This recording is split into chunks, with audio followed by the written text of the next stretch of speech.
estudar a lição de número 3 sobre o Sermão do Monte, que é a revista, o tema da revista é o Sermão do Monte, e hoje nós vamos estudar a lição de número 3, mais especificamente sobre o cumprimento da lei. Logo depois do início do Sermão do Monte, nós já vimos dois ensinamentos separados que Jesus dá aos discípulos. Primeiro, Jesus fala sobre as bem-aventuranças, depois, na semana passada, nós vimos que Jesus fala sobre sermos sal e luz do mundo, sal da terra e luz do mundo. E aí, do versículo 17 ao versículo 20, até mais um pouquinho, depois do versículo 20, mas hoje nós vamos ler apenas do 17 ao 20, Jesus fala sobre o cumprimento da lei. E aí, por que Jesus fala sobre isso? Bom, não é novidade para ninguém que naquela época existiam os escribas e os fariseus, que eram cumpridores da lei, eram legalistas, vamos dizer assim. Eles buscavam fazer ali tudo que a lei mandava eles fazer, mas apenas um cumprimento religioso. E quando eles olhavam para Jesus, eles buscavam em Jesus uma forma de apontar para Jesus que ele não estivesse cumprindo a lei, para poder, dessa forma, perseguir Jesus e tudo mais. Então Jesus ele separa um tempo no Sermão do Monte para poder falar sobre o cumprimento da lei, para, vamos botar assim de maneira explícita, falar, olha, eu estou cumprindo a lei, e falar sobre isso. Então a lição de hoje vai trazer esse assunto, nós vamos estudar. Primeiro nós vamos ver que Jesus ele de fato cumpriu a lei. Muita gente acha que Jesus ele veio para abdicar a lei, ou ele veio para encerrar a lei. Sim, como nós já estudamos no trimestre passado, de certa forma, a vinda de Jesus quebrou a lei, ou fez a lei ficar... fez a lei não ter mais a sua relevância que tinha na época, no sentido salvífico. Mas em nenhum momento Jesus veio para não cumprir a lei. Em nenhum momento Jesus veio como um anarquista, ou Jesus veio como alguém que, olha, agora eu faço o que eu quero e não o que meu pai mandou lá atrás. Não, a diferença entre a vinda de Jesus, a relação entre a vinda de Jesus e a lei mosaica é apenas no sentido salvífico. Nós vamos ver que Jesus ele não só cumpriu, como ele aperfeiçoou, ele mesmo fala que ele aperfeiçoou a lei. Depois nós vamos ver algo que quem está vindo todos os domingos e acompanhou no trimestre passado, nós falamos sobre qual era a função da lei. Por que existia a lei? Apenas porque Deus queria ser um juiz e ele queria ter como executar uma lei? Nós vimos que não. Existe um porquê dessa lei, que muitas vezes nós não conseguimos entender o real significado, o real sentido dessa lei. Nós vamos falar sobre isso também. E por último, lá no versículo 20, Jesus fala sobre entrar no reino de Deus, no reino dos céus, aqueles que cumprem a lei. Nós vamos falar sobre isso também. Então, para nós começarmos, vamos abrir a Bíblia e ler Mateus capítulo 5, do verso 17 ao verso 20. Mateus capítulo 5, do 17 ao verso 20, que diz assim: Não cuideis que vim destruir a lei ou os profetas, não vim abrogar, mas cumprir. Porque em verdade vos digo que até que o céu e a terra passem, nem um jota ou um tio se omitirá da lei, sem que tudo seja cumprido. Qualquer, pois, que violar um destes menores mandamentos e assim ensinar aos homens, será chamado o menor no reino dos céus. Aquele, porém, que os cumprir e ensinar, será chamado grande no reino dos céus. Porque vos digo que, se a vossa justiça não exceder as dos escribas e fariseus, de modo nenhum entrarei no reino dos céus. Então, como eu disse, Jesus ele fez questão de deixar claro que ele em nenhum momento ele veio para encerrar a lei, em nenhum momento ele veio para falar, olha, tudo aquilo que vocês já aprenderam, tudo aquilo que vocês já viram está errado. Pelo contrário, Jesus ele vem não só para cumprir, mas para aperfeiçoar. Diego, por que isso? Bom, como eu disse, a partir do momento que Jesus começa o seu ministério, ele começa a ensinar, Jesus ele ensina, vamos dizer assim, de maneira diferente do que as pessoas estavam acostumadas a aprender. Durante a saída do povo do Egito e durante a peregrinação do povo para Canaã, nós conhecemos a história, imagino que todos nós conhecemos a história, onde Moisés está liderando o povo, e aí Moisés vai falar com Deus, Deus fala assim, Moisés, olha só, aqui está a lei, e Deus dá para Moisés não só os 10 mandamentos, mas toda a lei que o povo recebeu. E nós já vimos também que a ideia de Deus dar ao povo de Israel uma lei era não somente em relação à relação do povo com Deus, mas também a relação do povo com o povo. Nós vamos falar mais sobre isso, sobre os três tipos de lei do povo de Israel mais na frente. Mas também a relação do povo com o próprio povo. Como nós já falamos, o povo de Israel, eles eram escravos no Egito, eles chegaram no Egito, quem chegou no Egito foi uma família, a família de Jacó, com seus 12 filhos. Jacó chega no Egito e o povo se multiplica de tal maneira que agora eles não são mais uma família, eles são uma nação inteira, eles são um povo inteiro. São milhares de pessoas a ponto de Faraó ficar preocupado se eles iam tomar o Egito para eles. Quando nós pensamos com essa perspectiva, faz muito sentido Deus ele dar leis para o povo poder se organizar e agora poderem ser uma nação. Porque o povo não tinha organização. Imagina milhares de pessoas que até então eram escravos, indo para uma terra completamente nova, completamente diferente, e aí Deus tira todo mundo, leva para lá e fala, ó, agora se vira. Não, não é assim. Então, a lei tinha também essa função. E aí, as pessoas, quando Jesus começa a ensinar e começa a dar os seus ensinamentos, Jesus ele ensina de forma diferente. Porque Jesus ele ensina de uma forma mais, vamos dizer assim, uma forma mais pessoal, uma forma mais prática, uma forma menos teórica do que os escribas e os fariseus e os judeus da época estavam acostumados. É como se Jesus chegasse e falasse assim, por exemplo, é como se tivesse uma lei aqui na igreja, tivesse uma regra na igreja de que não pode entrar na igreja com o pé sujo, não pode entrar na igreja de sapato. Ó, a partir de hoje ninguém pode entrar na igreja de sapato. E aí a gente vem, todo mundo que chega, vai lá na frente, vai lá e tira o sapato. Não pode ficar na igreja de sapato. E aí todo mundo que chega ali, deixa o sapato e fica o sapato tudo lá fora, todo mundo está descalço na igreja. Aí chega uma pessoa que fala assim, olha, você pode entrar na igreja de sapato, desde que seu sapato esteja limpo. Você pode ficar na igreja de sapato. Se você não quer ficar descalço na igreja, então você traz um chinelo, que você vai deixar somente aqui na igreja, o house shoe, traz o seu house shoe. E aí quando chegar aqui, você tira o seu sapato lá fora, coloca o seu house shoe e fica de sapato aqui, o seu pé vai ficar quente, o seu pé não vai ficar gelado no inverno. E aí a gente fala assim, mas espera aí, essa pessoa, esse novo dirigente da igreja, enfim, essa pessoa está quebrando as leis que a gente tem, está quebrando as regras que a gente tem. Porque desde que eu estou aqui, ou congrego nessa igreja há 20, 30 anos, a gente nunca pode ficar de sapato dentro da igreja, porque isso é um desrespeito a Deus, porque isso é um desrespeito à igreja. E aí essa pessoa fala, não, olha só, a ideia de não ficar de sapato na igreja é para você não trazer a sujeira lá de fora aqui. Porque a gente limpa a igreja e tudo mais, as pessoas se ajoelham para orar.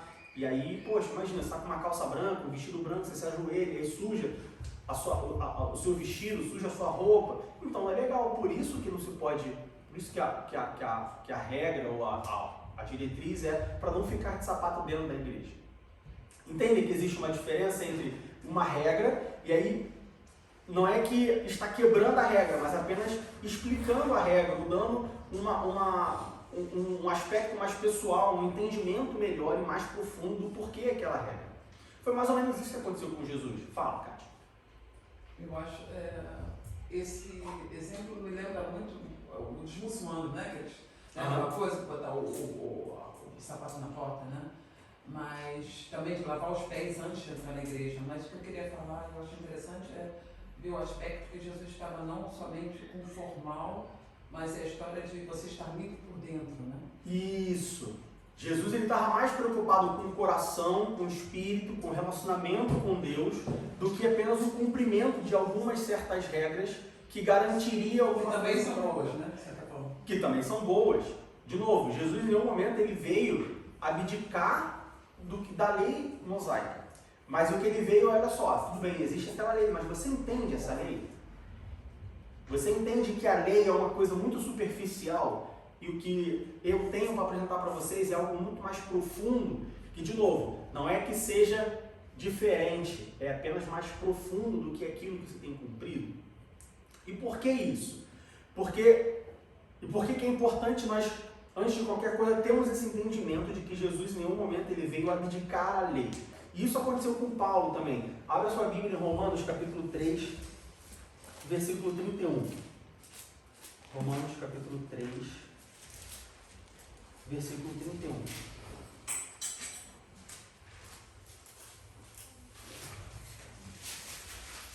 Paulo também fala sobre isso, sobre você abdicar a lei, você deixar a lei para trás em prol de uma coisa nova. Anulamos, pois, a lei pela fé? De maneira nenhuma. Antes, estabelecemos a lei. Por que é importante nós entendermos isso antes de qualquer coisa? Porque, assim, o ser humano, ele sempre foi assim. Uma vez, eu estava conversando com um cara do trabalho sobre a juventude de hoje, que o velho é ruim e o novo é bom. E a juventude sempre abdica do velho em prol do novo. E aí ele me mandou um texto, aí a gente conversando, e eu falando que eu acho que é do mundo moderno e tal, ele falou, Diego, isso sempre aconteceu. E aí ele me deu um trecho para ler de Aristóteles, se não me engano, que falava exatamente sobre isso, ou seja, Aristóteles ele visualizou esse mesmo problema e ele escreveu sobre isso na sociedade grega antes de Cristo. Isso é uma coisa do ser humano. Ele sempre procura o novo em detrimento do velho. Sempre. Jesus, em nenhum momento, ele vem fazer isso. Ele vem esquecer o velho em prol do novo. Por quê? Porque para nós chegarmos no novo, nós precisamos do velho. Para você, e isso não só na Bíblia, não só na sua vida espiritual, isso em tudo. Você está numa empresa, vamos supor que você foi convidado para assumir uma empresa, você agora é o diretor de uma empresa, independente se ela é pequena, média ou grande. Em nenhum momento você pode chegar e falar assim, não, eu sou o diretor da empresa, esquece tudo o que aconteceu, a empresa agora vai começar do zero, agora vai ser tudo do zero, vai ser as minhas ideias, do jeito que eu penso. Se você fizer isso, sua empresa vai fechar. Por quê? Porque o passado sempre importa. O velho sempre importa. É claro que existem algumas situações onde o velho tem que ser deixado para trás, porque ele já passou. A gente vai chegar lá. Porque, olha só, o que fazia sentido há 20 anos atrás, há 40 anos atrás, há 50 anos atrás, não faz mais sentido hoje. Algumas coisas sim, algumas coisas são assim. Mas o conceito, o principal, como se fosse as bases que dão Isso. Eu sei a palavra, em inglês a gente usa core, mas eu estava tentando achar um significado para core. A base, ela fixa. A base do velho, ela é importante para o novo. Deixa só a Kátia falar. Não sei se é o primeiro Provérbios ou acho que é Provérbios. Lâmpadas para os meus pés, a tua palavra não me deixe esquecer os teus preceitos. E a gente não pode esquecer com técnica. Meu filho sempre fala, agora é moderno, mãe. Eu posso jogar 7 horas por dia, moderno. Mas você não pode esquecer os preceitos. Isso que a gente muda muita coisa. A gente, em vez de ir a pé, eu vim de bicicleta, outro vem. Isso pode mudar, mas os preceitos de Deus não mudam. Isso não muda. Isso que a gente tem que ter na cabeça. Porque a base, ela tem tem a modernidade. Isso. A base, ela tem que continuar. Juntar os dois. Isso. Onde a lei entra. A base, ela tem que continuar. Os pilares que fixam o alicerce. Isso. Isso tem que continuar. A estrutura, né? Independente, se você pegar 2.000 anos, 3.000 anos de construção civil, a forma como você constrói uma casa hoje, ela é muito diferente da forma como você construiu uma casa 500 anos atrás. Mas a pedra de esquina fica. Tem que ter. A pedra de esquina tem que ter. Algumas coisas, isso não muda. Muda o material, muda o acabamento, e depois muda o tamanho. E volta de novo. A base, ela tem que ter. Quer falar? Seguinte também, a gente tende a julgar as coisas como velhas. Porém, existe uma diferença entre velho e antigo. Uma coisa antiga nem sempre vai ser uma coisa velha. Sim. Tem um exemplo de um carro. Nós temos colecionadores de carros antigos, mas esses carros não estão velhos. Nem um pouco. Tá mais novo que o E carro da vale loja. muito mais do que um carro zero de hoje. Verdade. Entende? Então, é óbvio que, no modo generalizado, a gente está falando de velho, ele quer dizer a mesma coisa de antigo, mas dentro do nosso contexto, sobre o velho é passado, mas não se pode esquecer os preceitos, os princípios, então nós não estamos falando de uma coisa velha, nós estamos falando de uma coisa antiga.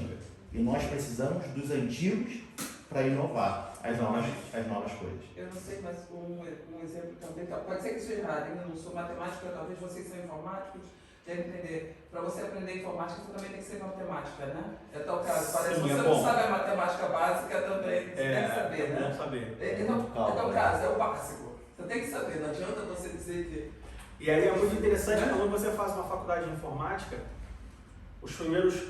diria que o primeiro ano, os primeiros 2 anos, é matemática, é lógica, é estatística, é probabilidade, é cálculo. E aí você fala assim, tá, eu quero aprender a fazer jogo, quero mexer no computador. E o professor fala, não, mas primeiro você precisa aprender isso. São números, né? E aí você negligencia isso. E muita gente desiste ali, né? Muita gente existe ali. O primeiro semestre de uma faculdade tem, sei lá, na minha turma devia ter umas 80 pessoas. Da minha turma se formaram 4, 6. E aí o que acontece? Anos depois, você vai ver que sem aquela base, você não conseguiria fazer muitas das coisas que você faz. Então hoje, por exemplo, se eu quiser fazer um gráfico, eu vou precisar saber plano cartesiano, que é uma coisa que eu aprendi lá atrás. Até mesmo na escola, no 2º grau. Você sabia o que é o eixo X e o eixo Y. Então assim, para a gente mover e ir para frente, primeira coisa que a gente aprende com Jesus é: de forma nenhuma nós podemos construir um futuro bom se nós não preservarmos as coisas do passado. É preciso que a gente preserve as coisas do passado. Trazendo isso para o nosso dia a dia, para o nosso cotidiano cristão, para a nossa vida cristã, trazendo isso para a nossa congregação, para a igreja. Paulo ele fala, se não me engano, não vou lembrar da passagem, do livro específico, se é Tito, Filemão. Paulo diz, retens as tradições que lhes foram ensinadas. Tradição é coisa boa.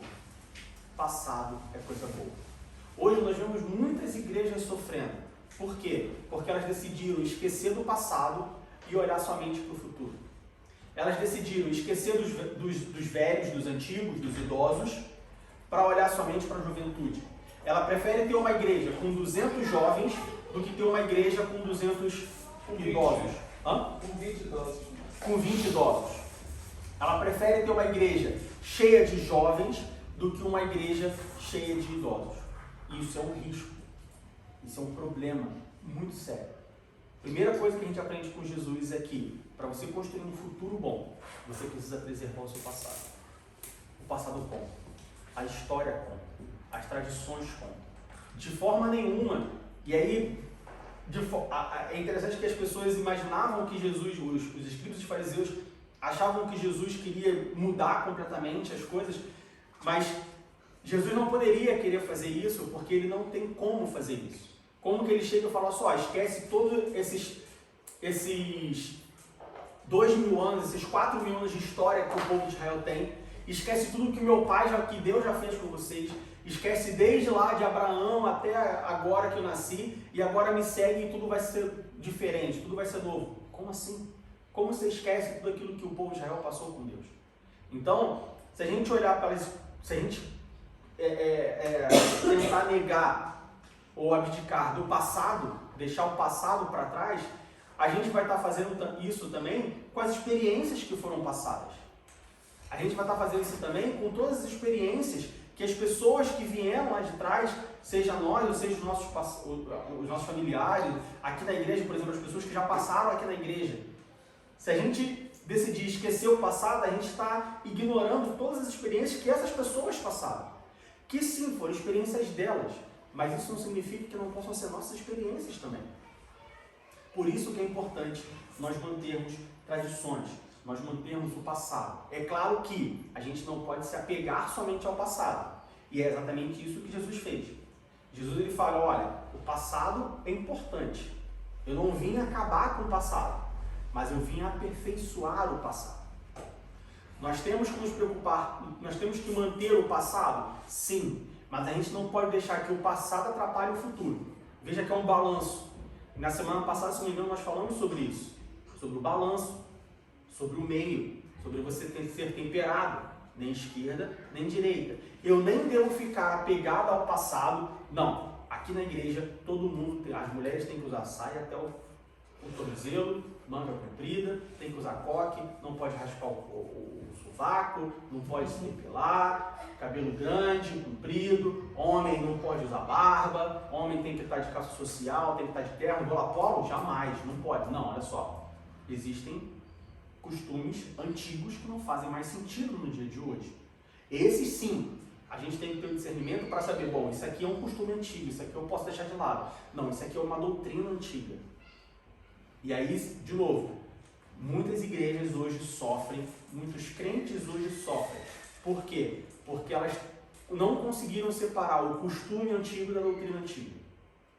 Elas não conseguiram separar o antigo em detrimento do... Elas preferiram o novo em detrimento do antigo. E aí sofrem. Igrejas sofrem por causa disso. Então esse é o primeiro ensinamento que nós aprendemos hoje. O passado, para construir um bom futuro, é preciso preservar o passado. Tudo do passado? Não. Temos que ser temperados. Temos que saber separar o que é bom e o que é ruim do passado, o que deve ficar e o que nós podemos abdicar. Como que a gente chega lá? Através do Espírito Santo. Lendo a Bíblia, entendendo a Bíblia, estudando a Bíblia, sabendo discernir o que era para aquele povo específico, o que era específico para Israel, o que era específico para a igreja primitiva, o que era específico para A ou B e o que serve de lição para nós. Fala. O que eu acho muito interessante, talvez saindo da doutrina, mas que Jesus fala que ele é a espada, né? Que ele corta, não é? Não tem uma passagem de Jesus diz que eu sou a espada de dois gumes. Né? Que corta, faz discernimento entre uma coisa e outra. Porque eu acho que o mais importante é você inculcar a palavra de Deus dentro de si, como diz a palavra, né? Para não pecar contra ti, eu botei as palavras dentro do meu coração. Porque eu acho que é isso que te dá a segurança quando os momentos... Eu acho que era isso que Jesus queria deles também. E quando a gente vê o povo fariseu, que a gente vê isso muito em Israel, né? Aquele chapéu comprido, aquele cachinho que eles usam, é tudo tradicionalmente, é bonito de ver, né? Aquele cachinho que eles têm, todo aquele costume, as mulheres usam de peruca, isso e aquilo, e eu acho que não é exatamente isso que Deus quer, né? Não. É toda uma doutrina, de certa forma, é bem interessante, exótica, eu acho interessante, mas será que isso é vontade de Deus? Será que é isso que Deus prega? Será que é isso que está na palavra de Deus? Isso. Mas pelo que eu entendi aqui no caso também, quando eu li, é que os fariseus, eles estavam meramente aplicando coisas humanas, a verdadeira vontade de Deus já não estava presente em nada, praticamente, do que eles faziam. Porque eles passaram a ser apenas cumpridores. Exatamente. Está escrito, eu faço. É usos e costumes, né? É usos e costumes. É a diferença entre você agradar e obedecer. Os fariseus e os escribas, os judeus de forma geral, eles obedeciam à lei, mas eles não agradavam a Deus. E aí o que Jesus fala, olha só, tudo bem, você tem que obedecer à lei, mas além de obedecer à lei, é importante agradarmos a Deus. E qual a diferença entre obedecer e agradar? Obedecer é você apenas cumprir, independente se o seu coração tem prazer naquilo ou não. Você cumpre porque tem que cumprir. Agradar é você cumprir, mas com amor, é você cumprir querendo fazer aquilo. Ainda que você não concorde, ainda que seja algo que você, não sei, eu não quero muito, mas tem que fazer, então eu faço com amor, eu faço com carinho, eu anulo a minha vontade para fazer aquilo que eu tenho que fazer. E eles até estavam colocando, já não colocavam Deus como Senhor, eles já queriam ser os senhores das pessoas, inclusive. Ainda se tornou pior ainda, no meu ponto de vista. Sim, sim. É porque quando você... A gente vai falar mais sobre isso na frente, mas quando você se torna um legalista, você abre brecha para que esse sentimento ou esse comportamento ele se manifeste. Por quê? Porque quando você se torna um legalista no sentido de que, olha, eu cumpro aquilo que está escrito, somente aquilo que está escrito, você começa a ficar muito crítico em relação às outras pessoas que talvez não cumpram aquilo da forma como está escrito. E aí você começa a falar assim, bom, tem que pegar a oferta e colocar, pegar daqui e colocar aqui. Tem que ser assim. Aí vem uma pessoa que não faz assim, eu falo, mas essa pessoa fez errado. Tá, mas a pessoa está ofertando do mesmo jeito. Ela esqueceu, enfim, pode ter alguma razão. Só porque ela não colocou a oferta aqui, nessa cestinha branca, está errado? Para um legalista, quando você fica muito apegado àquilo que está escrito, você se torna um legalista, você fala, não, está errado, não pode, essa oferta não vale mais. E aí você acaba, não, essa oferta não vale, pega essa oferta e joga fora, porque ela está contaminando. Sabe, você começa a ficar muito preso ao que está escrito, às regras, e você acaba, eu costumo comparar com, sabe cavalo que usa aquele negocinho aqui assim, a viseira? É como um cavalo com viseira, você fica só olhando ali e você acaba não percebendo o que está ao seu redor. No sentido, é o cabresto, é o jugo que Jesus fala também. Nós temos que tomar muito cuidado com isso. De novo, não significa que nós não precisamos cuidar da lei. A lei que eu falo, não a lei mosaica, enfim, a lei como um todo. Não significa que nós não precisamos cuidar da lei, que nós podemos ignorar a lei. Não é isso que eu estou dizendo. Mas nós precisamos entender qual é o real significado da aplicação da lei. Por exemplo, existia uma das leis que existia no povo de Israel era que se o meu irmão morresse, eu poderia casar com a minha cunhada. Se eu for um legalista e eu quiser apenas cumprir a lei, então se meu irmão morreu, eu posso casar com a minha cunhada? E agora eu tenho 2 esposas? Isso não faz muito sentido, porque Jesus fala aqui, né, um homem, só mulher, um só. Deus condena a bigamia. Então, se eu for apenas cumprir a lei, eu vou acabar caindo em contradição e em algum momento eu falar, bom, quem que eu cumpro? Eu cumpro a ordem de Deus ou eu cumpro a ordem de Moisés? Mas não foi Deus que deu... Quando, na verdade, qual é o núcleo dessa lei? Qual é o principal objetivo dessa lei? Essa mulher que ficou viúva, ela ia ficar abandonada. Ela não ia ter o que comer, ela não ia parar. Então, qual é o aprendizado dessa lei? O que eu devo realmente cumprir nessa lei? Eu tenho que cuidar de uma viúva. Independente se estou casado com ela ou não. Ela é minha irmã. Ela faz parte da minha comunidade. Então, significa que se alguém ficar viúva, se eu ficar viúvo, enfim, como é que tá? Eu tenho que cuidar somente das viúvas. Os viúvos a gente ignora. Não, é porque o homem, ele, na sociedade, de uma forma geral, ele tem uma chance maior, vamos dizer assim, de seguir em frente. Embora ele consiga fazer, né? Se eu ficar viúvo, eu vou passar fome, porque eu não sei fazer um arroz. Mas o ponto principal ali é você cuidar daqueles que precisam. E isso no legalista não existe esse raciocínio, não existe esse entendimento de, bom, o que aquela lei está de fato significando para mim.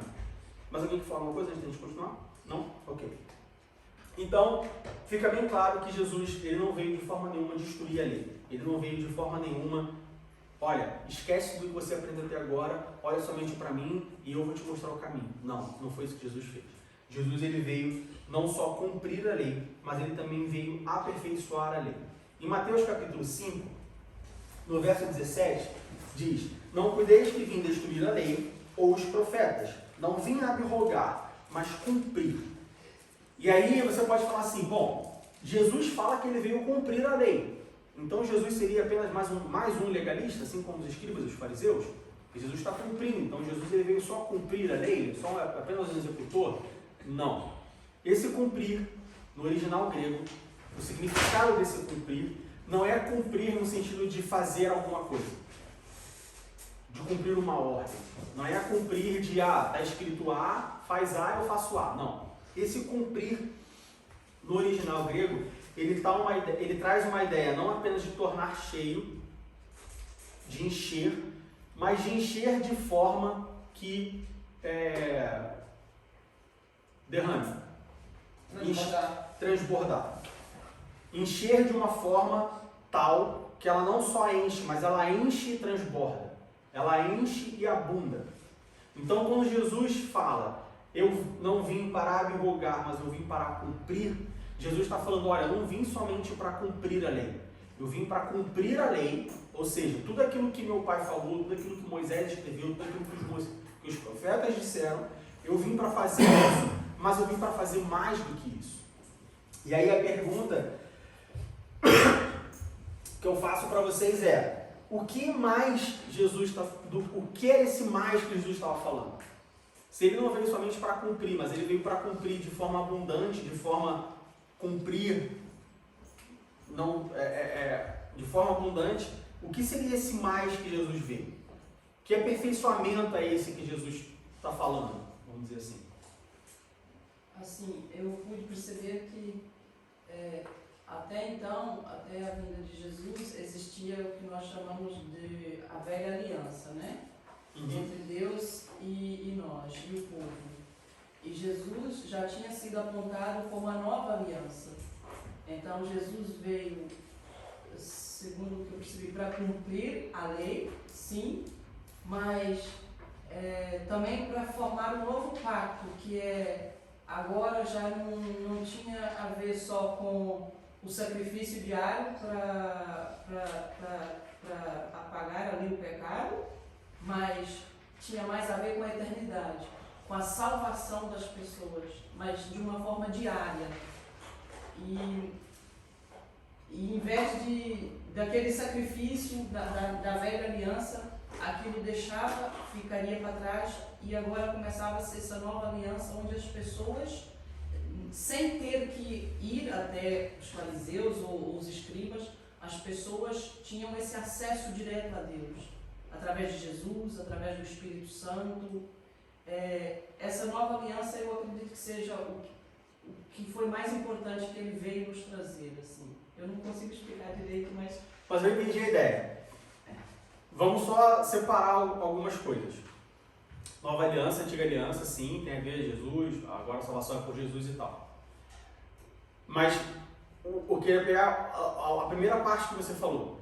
Quando Jesus ele fala de aperfeiçoar a lei, quando Jesus ele fala de, olha, eu vim não só apenas para cumprir, mas para aperfeiçoar, Jesus está falando dessa parte, como eu já falei, dessa parte mais pessoal, do relacionamento.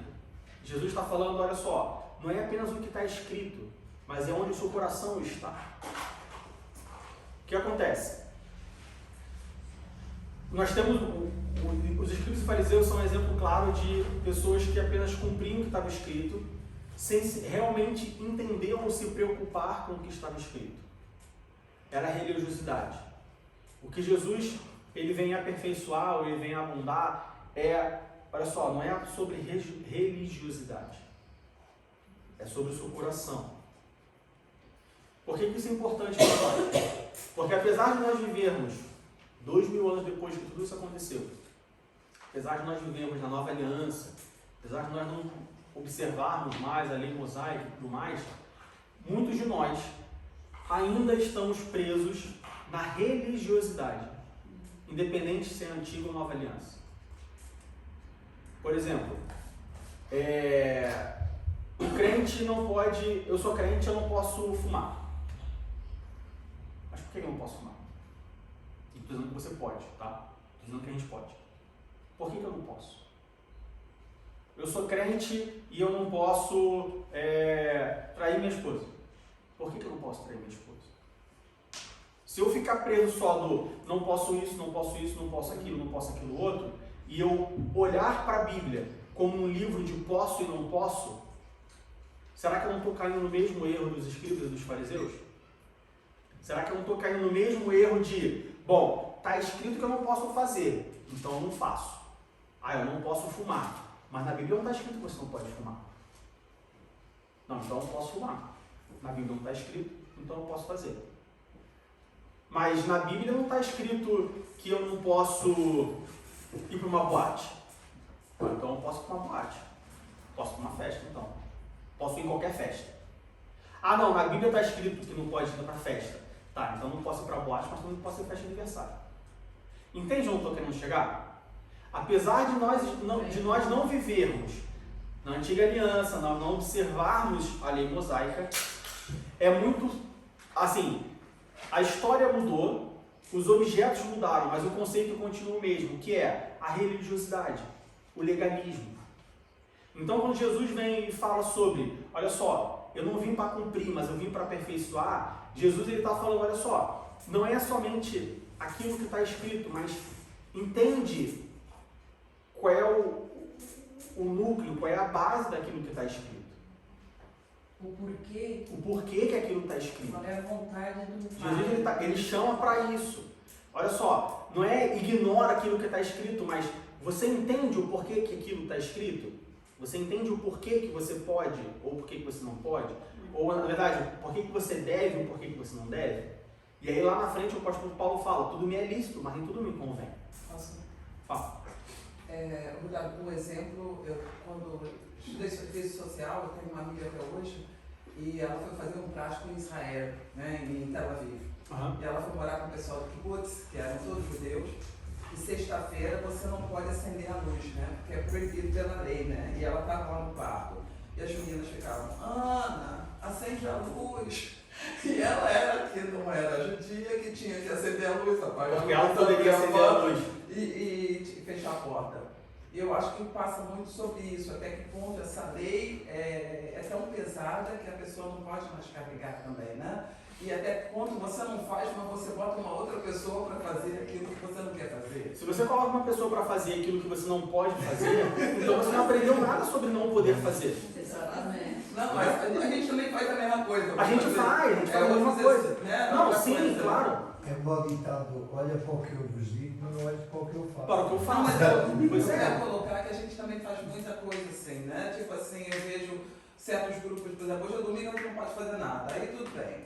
Quando está na igreja não pode fazer nada. Aí quando sai de casa, aí vê televisão, aí faz as compras, entendeu? Às vezes a gente bota também, a gente fala uma coisa, mas vive outra. Eu acho que é aí que Jesus entra. Quando a gente precisar acender a luz, a gente tem que acender a luz sim. E quando a gente precisar fazer as compras, quando Jesus cura no sim. sábado. E aí os fariseus falam, mas tá curando. Ele fala, tá, mas se um boi teu cair no buraco, você não vai lá buscar o seu boi? Você vai deixar o seu boi morrer? Não vai. Então, entende o porquê você está fazendo. Entende o porquê que você deve fazer ou você não deve fazer. Quando Jesus ele fala de novo, quando Jesus ele fala que ele não veio para inovar a lei, mas ele veio para aperfeiçoar a lei. É impressionante como que os judeus, e aí de novo, é claro, a gente está falando dos judeus, porque é o contexto que a gente está estudando, mas nós podemos trazer isso para nós também. Vamos até deixar os dois de lado, mas é impressionante como que nós pegamos a Bíblia e nós transformamos a Bíblia em uma lei fria e sem sentido. Porque a gente entende que a gente só tem que fazer aquilo que a Bíblia diz.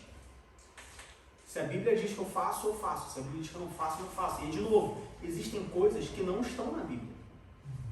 E que mesmo assim nós não devemos fazer. Então, nesse caso, a gente tem que pedir ajuda para o Espírito Santo. Sério? Porque nem sempre você humano vai conseguir. Você vai conseguir. A gente tem coisas que a Bíblia não fala. Por que que a Bíblia não fala? Porque eu posso fazer? Não, porque primeiro, a Bíblia não é um livro de pode ou não pode. A Bíblia é um manual de regra, fé e prática. A Bíblia não é um livro de faça isso, não faça isso. A Bíblia não é binária. Trazendo para a computação, binária é 0 ou 1.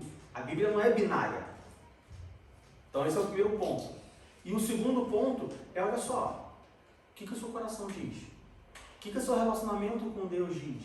O que o seu relacionamento com o Espírito Santo diz? E aí, tudo isso faz muito mais sentido quando a gente pensa no seguinte aspecto. Bom, a Bíblia não é um livro de pode ou não pode. Então eu tenho que saber entender ali o que eu posso e o que eu não posso. Até mesmo porque existem práticas, existem coisas que você pode fazer hoje que não vai estar na Bíblia porque é um livro que foi escrito há 2000 anos atrás. Não que a Bíblia seja velha, ela é apenas antiga. Certo? Então como que eu vou saber? Bom, eu vou saber se eu tiver um relacionamento mais próximo com o Espírito Santo, se eu tiver um relacionamento mais próximo com Jesus, se eu tiver um relacionamento mais próximo com Deus. Por quê? Vamos supor que Vanô, cara, professor de educação física, personal e tal, entende nutrição e tudo mais. Se eu andar sozinho, eu vou comer porcaria. Se eu andar mais próximo dele, e eu for almoçar com ele todo dia, e eu for almoçar com ele no final de semana, aí eu vou almoçar com ele na quarta, pô, cara, vamos comer uma pizza? Ele fala, pô, pizza não, quarta-feira, vamos comer uma saladinha e tal, vamos comer mais...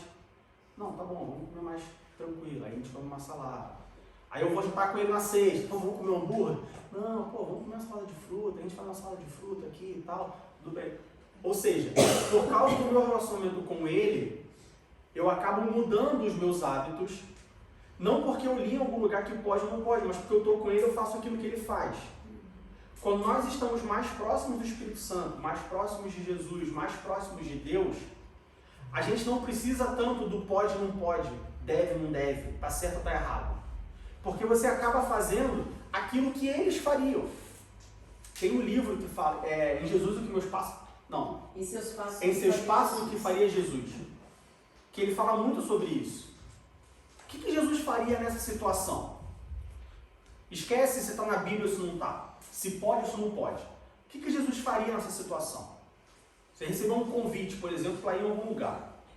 Recebi um convite para ir numa roda de samba. Na Bíblia não está escrito que eu não posso ir numa roda de samba. Você não vai achar isso na Bíblia. Irmãos, eis que eu vos digo, não irás a uma roda de samba. Não vai estar isso na Bíblia. De forma nenhuma. Se você achar, você me avisa. Nem pro pagode. Mas aí, se você tem um relacionamento com Deus, próximo, você pergunta, e aí, Espírito Santo, vamos ou não vamos? E ele vai te responder. Mas, irmão, se você ler Provérbios, você também não deve sentar. Medita um pouquinho no Provérbios. Também. Não, mas o relativismo vai dizer, não, mas eles não são escarnecedores. Porque são amigos. Mas você só tem que ouvir o que eles falam. É aí onde o legalismo entra. O legalismo ele vai entrar exatamente nisso que o Vinícius falou. Não, mas olha só, eles não são escarnecedores. Porque eles não escarnecem no nome de Deus. Eles me respeitam, eles me aceitam, eles entendem. Tem até um lá que é filho de irmã de oração.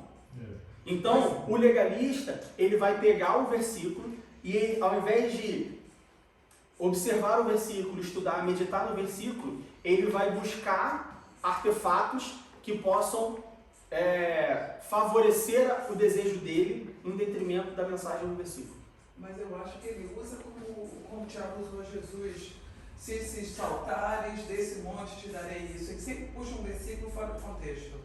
Porque você vai ver, talvez ele não fale contra Deus, mas de repente ele fala contra o irmão, diz que a Bíblia diz que a gente não deve dar, trama o ímpio contra o justo, parará. Se você vê o contexto... Então, é exatamente o que a gente está falando. Né? Não é somente o que está escrito. Não é um versículo. Não é somente o que está escrito. Jesus não veio para abrogar a lei, ele veio para aperfeiçoar.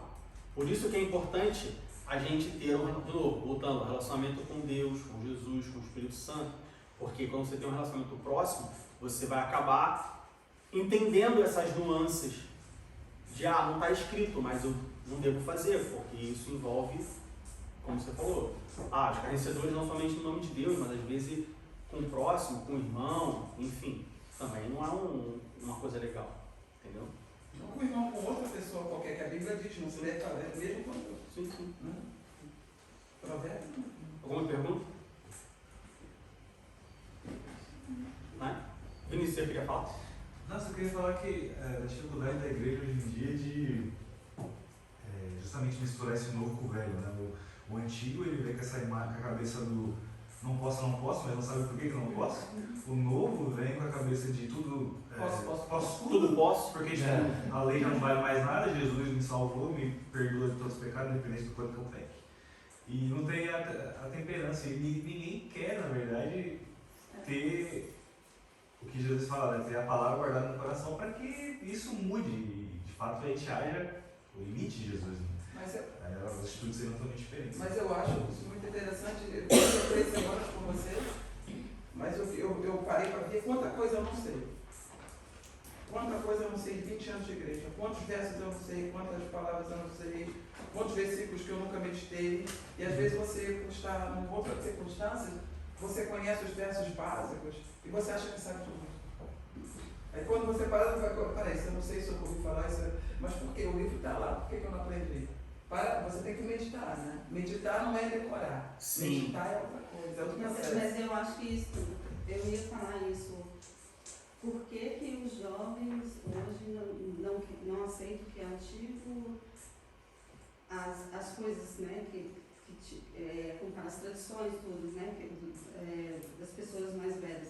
Mas às vezes não é nem porque ele não quer, porque ele é tão novo que ele está experimentando, que ele está vendo ali, ele não é capaz de ver isso. E só depois, quando ele fica mais velho, é que ele vai perceber isso. O problema é se Jesus voltar nesse meio, né? Pois é, o problema é esse. Mas isso aconteceu comigo, porque é o que eu falei pro Diego um dia, eu falei assim, como que eu não percebi, como que eu não vi isso quando eu estava na igreja, quando eu era mais jovem, quando eu tinha 17, 18 anos, eu não conseguia. Não tinha essa mente, então não tem Eu só queria colocar uma coisa muito simples. Eu me lembro quando eu me converti em 86, muitos de vocês acho que nem tinham visto a luz do mundo. Eu quando me converti há muito tempo atrás, eu era bem jovenzinha. E naquele tempo ser crente era coisa chata. Como o pessoal falou, você tem coragem, você quer mesmo ser crente, quer coisa. Era pouca gente, não era isso. Depois daquela época evangélica, todo mundo virou crente, de repente no Brasil. Mas naquele tempo era duro, rapaz, ser crente era do tempo que o irmão falava. O pessoal pensava que crente era cabelo comprido, saia, Bíblia debaixo do braço, sempre era duro, nossa. Sim. Não, mas eu vivi isso quando eu era criança. Eu era criança, eu tinha que usar sua saia. Mas era obrigação. Eu fui usar uma calça com 16 anos, 17, que eu ganhei de presente. Então, é isso que eu estou dizendo, que, não sei, eu acho que é um pouquinho... Mas olha como é interessante, apesar de antigamente você ter os costumes mais rígidos, eu arrisco a dizer que o coração estava mais próximo de Deus. Na geração da Letícia, por exemplo, o costume era rígido, mas o coração estava distante. Isso. Então você já viu como que se perde. No primeiro momento, você tem um costume rígido, uma coisa engessada, mas as pessoas agradavam.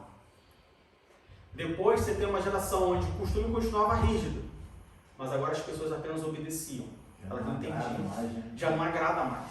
O coração estava lá no mundo e estava só isso. Então a gente vê que o problema não era o costume. O problema eram as pessoas. Porque o costume ele continua o mesmo. Como que um costume ele passa de agradar para obedecer? Por causa das pessoas. A variável que mudou aí foram as pessoas. Mudou entre uma geração e outra. Mas aí eu acho que faltava o racional também. Porque você viu muita gente, as pessoas obedeciam porque tinham que obedecer. Mas nunca questionaram por que elas tinham que fazer isso. Na primeira ou na segunda? Então, na primeira ou na segunda geração? Eu questionava mesmo. Mas eu acho que Deus não trabalha com gerações, Deus trabalha com pessoas individuais. Sim. Aí O ponto que eu quero chegar é, a Fabiana falou, as pessoas não questionavam. Na geração da Letícia, questionava, na geração antes da Letícia não questionava. Mas por que não questionava? Porque tinha um relacionamento com Deus, no meu ponto de vista. Porque ela tinha um relacionamento mais próximo com Deus, ela entendia talvez que aquilo era necessário e não questionava. Entende onde eu quero chegar? Mas o mundo era outro também. Naquele tempo a televisão só tinha 2 canais, era tudo diferente. Eu não acho que o mundo era outro. Mas era um assim, pouquinho mais... o mundo era diferente de hoje, mas os desafios, os problemas eram os mesmos. Claro. Entende? O mundo era... não tinha televisão. Tinha televisão com 2 canais. Tinha televisão com 2 canais, mas você tinha outras coisas que faziam o papel que os outros canais da televisão fazem hoje. Por isso que eu digo que quando você olha para o contexto de hoje, de há 30 anos atrás e há 60 anos atrás, o que mudou foi o ser humano. O que mudou foi o homem. O mundo mudou? Sim. Mas as coisas que o mundo oferece, ele sempre ofereceu. Eu acho que não. O pecado ele sempre existiu. A promiscuidade ele sempre existiu. Tá, mas aí é o que você está falando. Antigamente você tinha televisão, por exemplo. Hoje você tem as mídias sociais, no telefone, no tablet, em tudo quanto é lugar. Você tá num ponto de ônibus, você tá olhando o celular. E aí quando você vê, o tempo já passou, já tá na hora de dormir e tal. E isso tudo tá rolando no tempo de Deus. A questão, o que eu falei do racional é que eu acho assim, a gente acaba não questionando. Por que a gente tem que estar aqui na escola dominical aprendendo?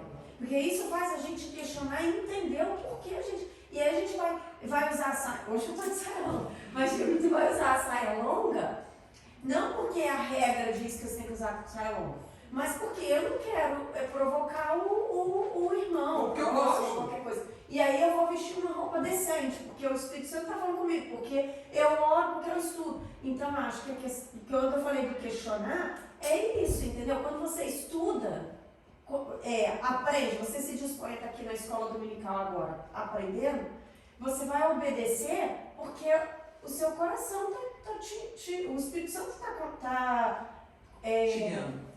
Eu acho que Porque a a gente gente também também coloca muito medo nas pessoas. testificando, entendeu? Aham. De que aquilo você deve Entendi. fazer. Então você está dizendo que, tipo, hoje, porque você questiona, você entende e aí você obedece.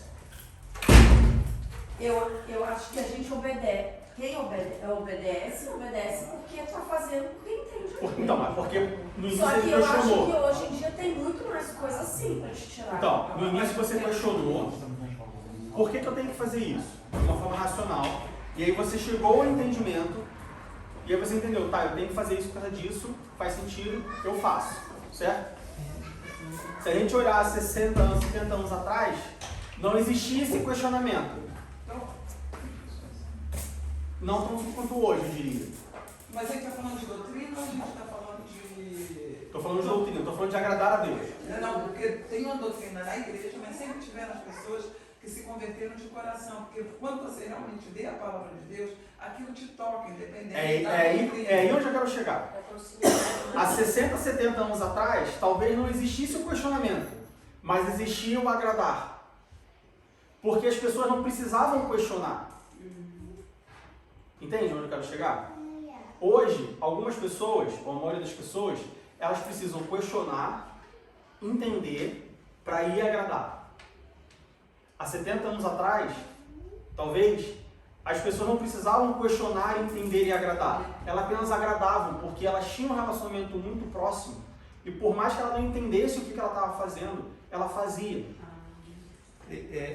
Eu também arrisco dizer que talvez por ser a pregação genuína do Evangelho. Não, é verdade. Entende? Hoje em dia o Evangelho está muito corrompido. Eu não digo hoje em dia, mas de uma geração para frente o Evangelho se corrompeu. E isso, aí entra aquele ponto, assim, eu não quero entrar nesse mérito, mas está falando-se de uma geração que era muito ali, né, rigorosa, mas o povo agradava, fazia de coração, mesmo sem questionar. E a partir do momento que uma denominação ou uma igreja, ela cedeu alguma coisa, dentro de entrando em usos e costumes, cedeu alguma coisa, aquilo já gerou uma confusão em todas as outras e daí começou a corrupção. Isso é o meu ponto de vista. Começou-se então a corrupção do Evangelho. Aí, para satisfazer ou justificar certas coisas, umas certas, outras não, as pessoas tiravam de contexto, e tiram até hoje, e vai ser assim, certas coisas, certos versículos para justificar aquilo, e isso começou aquela guerra que existe até hoje. E, tipo, a minha igreja é melhor por causa disso, a minha igreja é ruim, a tua é ruim porque a tua faz isso, isso, isso, a minha...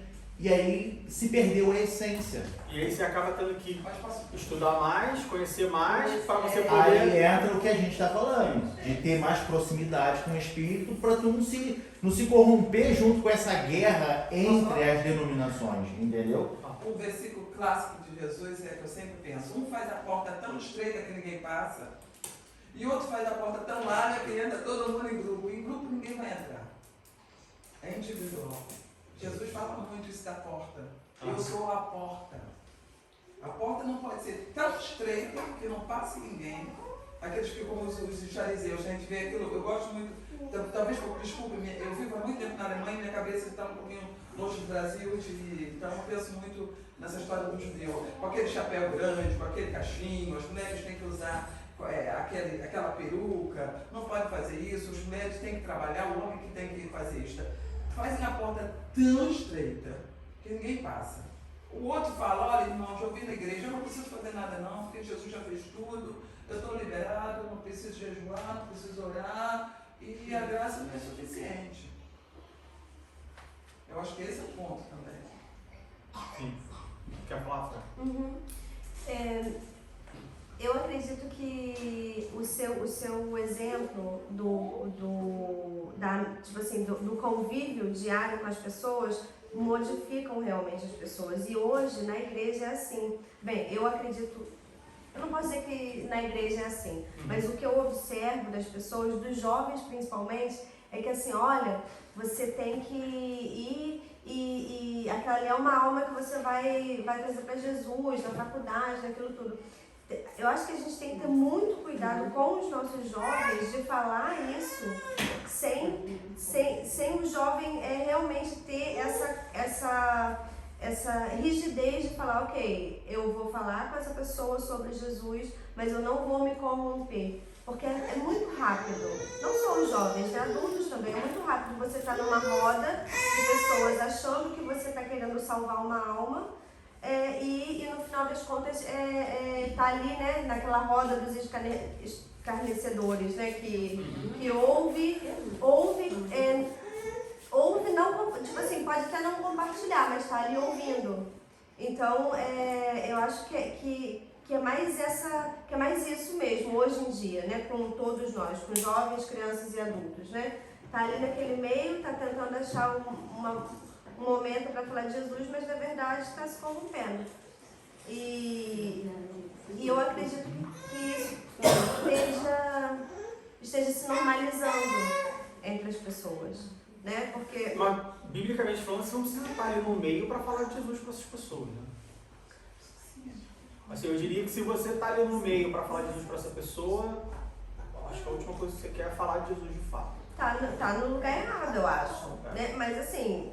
Ninguém precisa de fazer... Ninguém precisa se drogar para falar de Jesus com um drogado. Não, mas eu não... Porque você não vira mendigo. Você não... carnaval para poder pregar. Não, mas eu não estou falando de... não estou falando dessas situações extremas. Eu estou falando do dia a dia. Estou falando simplesmente do dia a dia. Eu estou falando de festa, de drogas, nada disso. Eu estou falando da situação do dia a dia, dos amigos, do trabalho.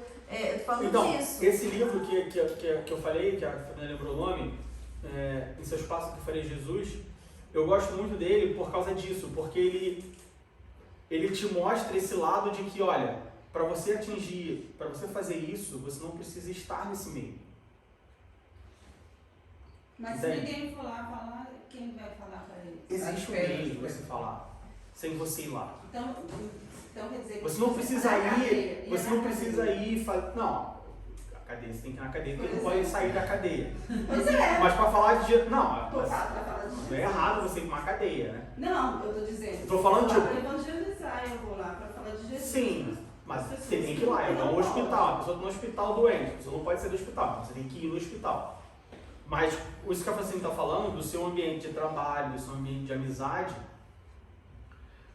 você não precisa fazer ou frequentar, ou se deixar corromper, ou ficar próximo ali daquela linha de estou me corrompendo ou não, de perigo. Você não precisa viver o perigo para falar do amor de Jesus. Entende? Você não precisa correr esse perigo. Mas o perigo sempre há, né? Por isso que orar é vigéis, né? Não, o perigo sempre há porque você vive no mundo. Mas você não precisa assumir esse perigo.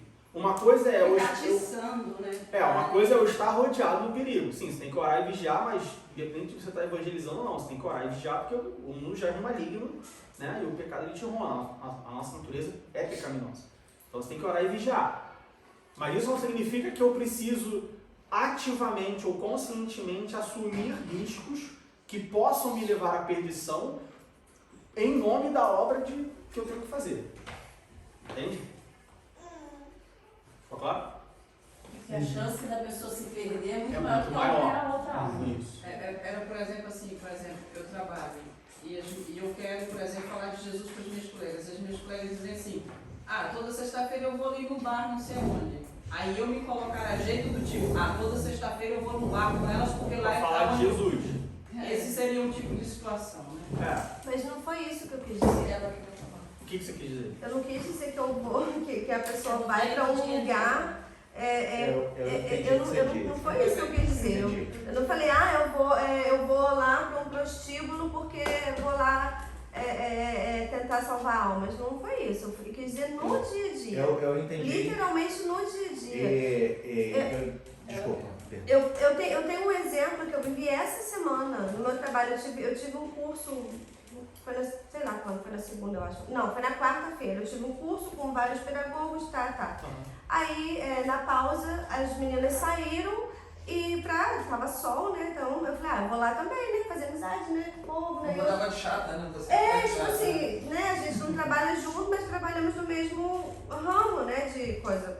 Cheguei lá, elas estavam com um papo assim, todo mundo lá, né? Naquela rodinha e eu lá com meu negocinho de morango e coco e comendo. Aí elas começaram a falar uns negócios, eu falei assim, caraca, tu vê assim na mente. Tô fazendo O que eu tô fazendo aqui? Aí eu olhei assim e falei assim, gente, eu vou entrar, tá bom? Tchau. Aí eu Entendi. entrei, tipo assim, eu não fui pra lá pra falar de Jesus, eu fui pra lá pra conversar com os meus colegas, percebi Fazer uma que. interação, né? Percebi que o ambiente não tava legal, que eu não tava me sentindo bem lá e saí. Entendi, agora eu entendi. E é assim que a gente fala de Jesus. Não é chegando, galera, olha só, Jesus te ama.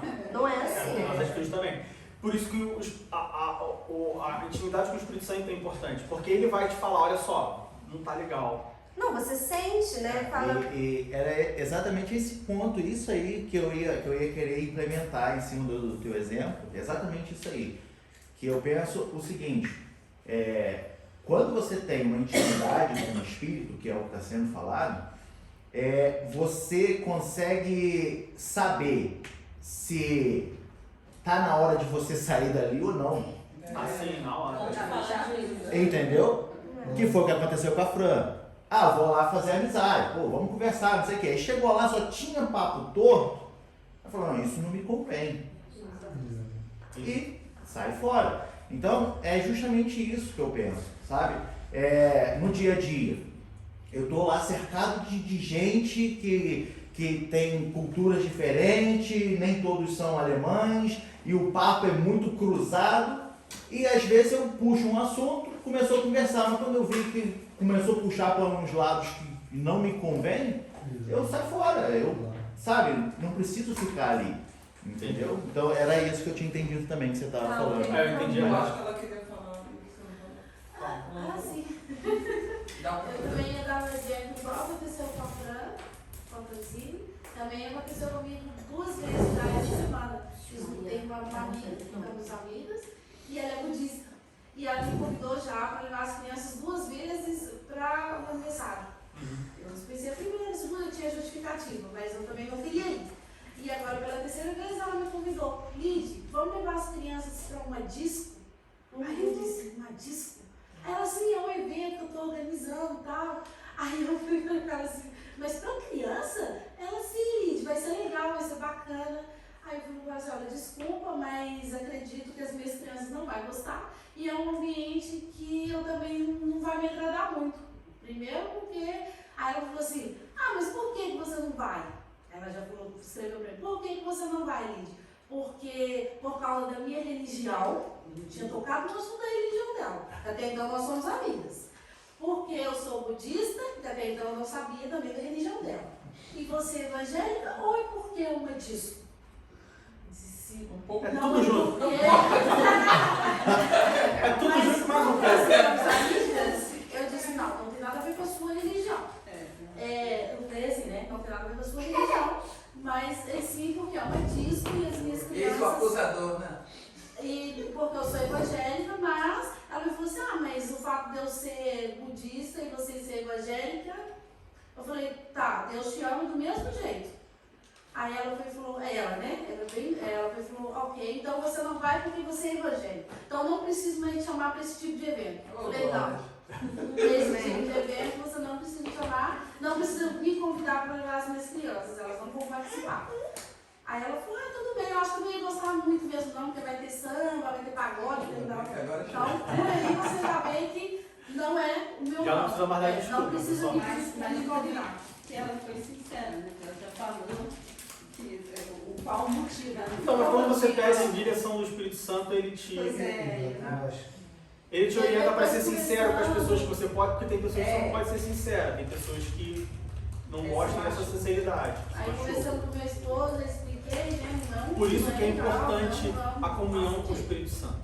Seja para você dar uma resposta sincera para quem entende a sinceridade, seja quem afrante, tipo, então, o sol tá muito forte, eu vou ali, né, tal, sabe, dar aquela desculpinha ali, não desculpa, mas não uma mentira, mas assim, não, olha só, eu vou entrar ali, eu tô, sabe? E Ninguém perguntou por que eu ia entrar. Eu só falei, então eu vou entrar. Isso. Por isso que a comunhão com o Espírito Santo ela é importante. E é isso que Jesus falava. É isso que Jesus veio para fazer. Olha só, não fica preocupado em cumprir a lei sim ou não, à risca. Você tem que ter intimidade, você tem que ter vivência, você tem que ter a aproximação para você ir além daquilo que está escrito. Você ir além daquilo que pode ou não pode. E isso é uma coisa que é impressionante como que os crentes, como que o homem, ele muitas vezes, principalmente no relacionamento com Deus, tem muito crente que ele não quer o além, ele quer só o básico. Os judeus, eles tinham o básico, vamos dizer assim, a lei mosaica. E eles nos falam assim, olha só, eu tenho mais do que o básico para vocês. Eles falam, não, eu não quero, eu quero só o básico. E aí a gente fala dos judeus, dos fariseus, dos escribas, mas a gente faz igual. Às vezes Deus fala assim, olha só, eu quero mais com vocês. Você fala assim, não Deus, uma vez por semana tá bom. Não quero todo dia. Me dá só um domingo. Eu não quero ficar com você todo dia. E Deus fala assim, não, mas eu quero todo dia. Veja bem, eu tenho disponibilidade. Vamos ficar juntos a semana inteira. Não, só 2 vezes por semana. Todo dia é demais. Sabe, a gente... E isso, assim, não estou falando... Eu falo primeiro para mim. Muitas das vezes, eu chego para Deus e falo assim, não, Deus, olha só, tá demais, tá junto demais. Eu quero o meu espaço, eu quero o meu tempo. Eu quero... Deixa eu fazer as minhas coisas. E Deus estava, mas... Caramba! Mas chega uma hora que eu vou embora, né? Esse é o problema. Eu tô aqui pronto para você e você não me quer? Você não quer só 1 vez por semana? Você não quer só 2 vezes por semana? Não, eu tô aqui. Por que você não aproveita? E a gente não aproveita. A gente não quer o mais. A gente não quer o ir além. E aí a gente pode falar sobre várias causas do porquê que a gente não quer ir além. Mas o que Jesus fala aqui em Mateus capítulo 5, 17 ao 20, olha só. Eu vim para que vocês pudessem vir e ter o além, ter o mais. Não se preocupa, não se contenta só com o básico. Porque ele tem o além para oferecer, ele tem o plus, ele tem o mais, ele tem o extra para oferecer. Jesus ele veio não para cumprir, mas ele veio também para transbordar a medida da lei. Alguém levantou a mão que eu não lembro quem era. Alguém falou alguma coisa? Ok. Então, nós já entendemos o que era a lei, nós já entendemos o que significa, não só, como eu disse, o verbo cumprir. Mateus capítulo 5 é não só cumprir de encher, mas o cumprir de ir além, o cumprir de transbordar, o cumprir de abundar. E aí, aqui ainda em Mateus capítulo 5, no verso 18, Jesus fala sobre a justiça no reino de Deus. Abre em Mateus capítulo 5, verso 18, não, verso 19.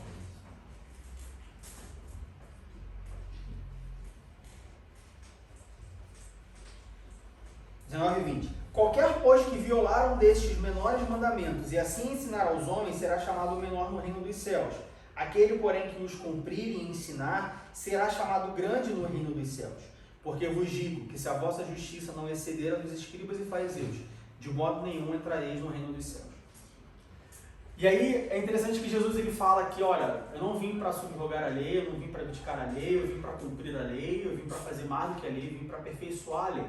E aí depois, aqui no versículo 20, 19 e 20, Jesus fala assim, olha só, Jesus faz uma diferença entre qualquer um que violar os menores mandamentos e os maiores mandamentos. E em um primeiro momento, isso fica meio estranho, porque existem menor mandamento e maior mandamento. Não é tudo mandamento, porque não existe pecadinho e pecadão. Pecado é pecado. Então deveria ser mandamento. Por que Jesus fala sobre os menores mandamentos e sobre os maiores mandamentos? Que quem violar o menor mandamento será chamado menor no reino dos céus, mas quem cumprir e ensinar os menores, será chamado grande no reino dos céus. Nós temos a capacidade, diria, nós que eu falo, tipo, o ser humano, de só se preocupar com coisas grandes, só se preocupar com coisas de destaque. Isso é uma coisa natural do ser humano. Ele se preocupa apenas com aquilo que ele vê, apenas aquilo que se destaca, apenas aquilo que é grande, apenas aquilo que sobressalta aos olhos. E isso inclui os mandamentos, isso inclui a lei, isso inclui os ensinamentos de Jesus. Muitas das vezes, nós só nos preocupamos com as coisas grandes em relação aos ensinamentos de Jesus. Muitas das vezes eu só me preocupo em, eu sou um presbítero, então eu estou aqui na frente da igreja, eu ensino a escola dominical, então eu não posso trair minha esposa, então eu não posso roubar, então eu não posso matar. Mas se eu quiser fazer uma fofoca de alguém que nunca vai saber, isso aí talvez eu possa. Se eu quiser contar uma mentirinha no trabalho, ninguém vai saber, a igreja não vai saber que eu contei a mentira no trabalho, que eu falei que eu estava no trabalho, eu estava com dor de cabeça para não trabalhar, mas porque estava só aquele... Tava sol ali, 30 graus essa semana, então vou falar que eu estou com uma dor de cabeça aqui, ninguém vai saber. Isso não é pecado. Eu quero aproveitar minha família, o sol. Não, olha só, é o menor mandamento e o maior mandamento. Mas nós temos essa tendência de só nos preocupar com o maior, de só nos preocupar com o que dá destaque, de só nos preocupar com o que traz vergonha. Aquilo que ninguém sabe, aquilo que vai ficar escondido, a gente passa batido, a gente não se preocupa em cumprir, a gente não se preocupa em observar. Jesus, ele veio não para abrogar a lei, mas para cumprir, para aperfeiçoar, inclusive nos menores, inclusive nas pequenas coisas. Eu já falei aqui outras vezes e vou continuar falando. Deus é um Deus de totalidade. Deus é um Deus de 100%. Na escala de Deus, vamos dizer assim, na escala de Deus, não existe peso para as coisas. Como assim, Diego? É muito comum quando você vai classificar alguma coisa, você atribuir pesos para aquilo que você está classificando, para você poder tornar a coisa de forma igual. Então, por exemplo, sei lá, imagina que, eu já vi isso algumas vezes, você quer implementar um plano de recompensa para os seus filhos.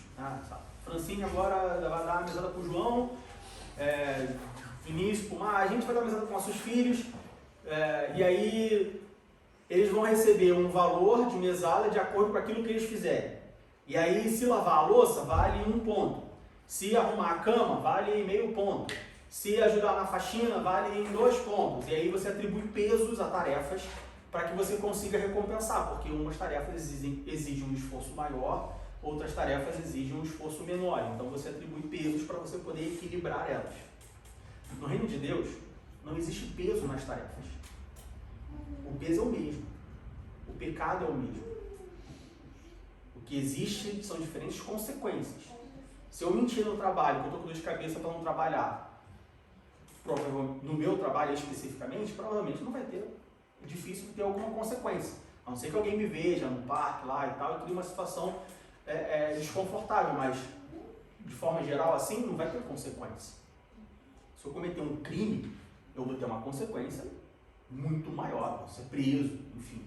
Você tem as implicações da lei. Fala.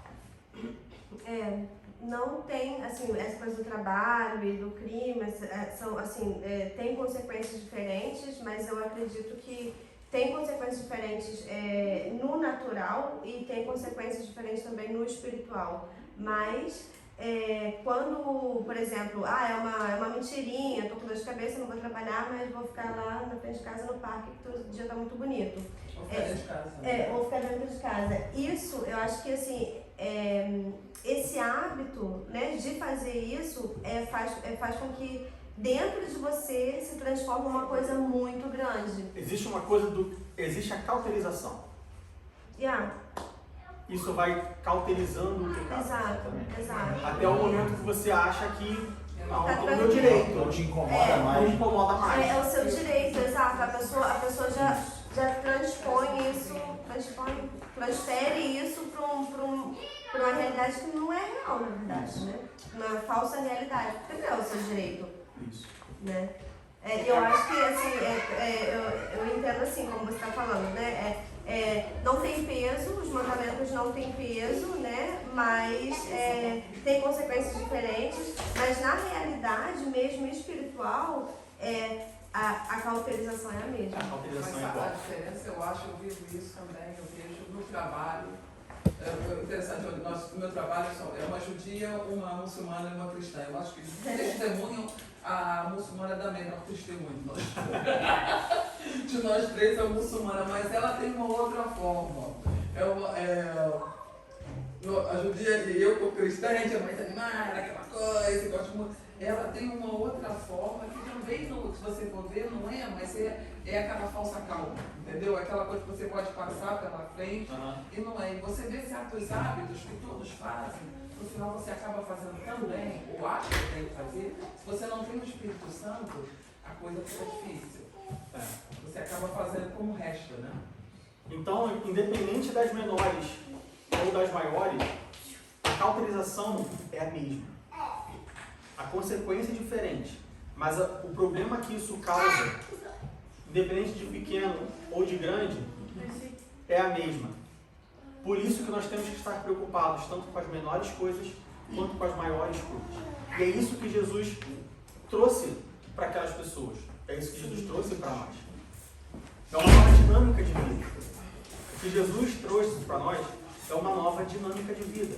É uma dinâmica onde a gente não apenas fica ali no certo e errado. Pode ou não pode. Quero ou não quero. Devo ou não. Não. É uma dinâmica onde você vive aquilo constantemente. Como que você consegue viver constantemente essa nova dinâmica? Através da comunhão com o Espírito Santo. Experimentando, né? Experimentando mesmo. Como eu estou me sentindo? Como eu me sinto? Tipo assim, eu posso falar assim porque eu me converti quando eu tinha 27 anos. Então, não sou, né? Não me converti quando eu era criança, tipo assim, né? Então, assim, a vida que eu tinha antes, para a vida que eu tenho hoje, é um negócio assim, é bizarro, é totalmente diferente. E eu sinto também, tipo assim, eu tinha essas mentirinhas, tipo assim, olha, Fran, você tá onde? Cara, tu saiu de casa agora. Mentira, tava entrando no banho ainda. Coisa brasileira. Clássico. Não é clássico? É clássico. Então, assim, eu percebi que, assim, quando você começa a sentir essa presença do Espírito Santo, quando você começa a querer também implementar esses mandamentos na sua vida, você começa a perceber que você se sente bem melhor quando você fala, olha, sinto muito, mas eu tô entrando no banho agora, eu vou chegar atrasada. É um sentimento totalmente diferente. A consequência... Mas é totalmente diferente porque você tem o Espírito Santo agora. Exato. Mentira tem perna curta. Isso é uma coisa que depois vão acabar por fazer os próprios filhos e saem também já entrar nesse... Vai seguir o mesmo ritmo. Esse ritmo, só depois mais à frente é que eles vão ver que aprenderam uma coisa muito errada dos pais. Sim. Muito chato. Faltarem à escola porque dizem que tem uma dorzinha de cabeça, só para não ir e outras coisas. Você tem outros desdobramentos, ainda mais quando envolve relação pai e filho, educando uma criança e tudo mais. Exato. Então, para nós concluirmos, quando Jesus ele fala que ele não veio abrogar a lei, mas que ele veio cumprir a lei, que ele veio aperfeiçoar a lei. O que Jesus está falando olha só, eu quero propor para vocês uma nova dinâmica de vida. Eu não quero propor a vocês uma vida presa a um mandamento específico, a um conjunto de regras. O que eu quero propor para vocês é uma nova experiência de vida, onde você agora tem uma pessoa do seu lado, você tem um guia do seu lado, que ele vai te ajudar em todos os momentos. Que você vai ter a resposta para todas as suas dúvidas comportamentais, se você deve ou se você não deve. Eu quero estar com você todos os dias. E não apenas te dar um conjunto de regras que você carrega no seu bolso, e aí se você tiver que tomar uma decisão, pera aí rapidinho, deixa eu ver se eu posso ou não posso. Aí você vai lá, pega, aí olha, não, isso eu posso. Não, isso eu não posso. E aqui não está escrito, e agora? Entra em pânico, o que eu faço? Não, Jesus não quer isso para nós. Ele quer que a gente tenha um relacionamento com Ele tão próximo, de tal forma, que as nossas decisões sejam naturais. Porque a relação é tão próxima, a simbiose é tão junta, que você acaba, é natural. Você já tem a resposta, você já tem a decisão antes mesmo que aconteça, porque aquilo já, sabe, aquilo flui, aquilo é uma coisa comum. Mas se pecarmos, temos um amigo. Hã? Mas se pecarmos, temos um amigo, né? Sim, temos um amigo, sem dúvida nenhuma. Bom,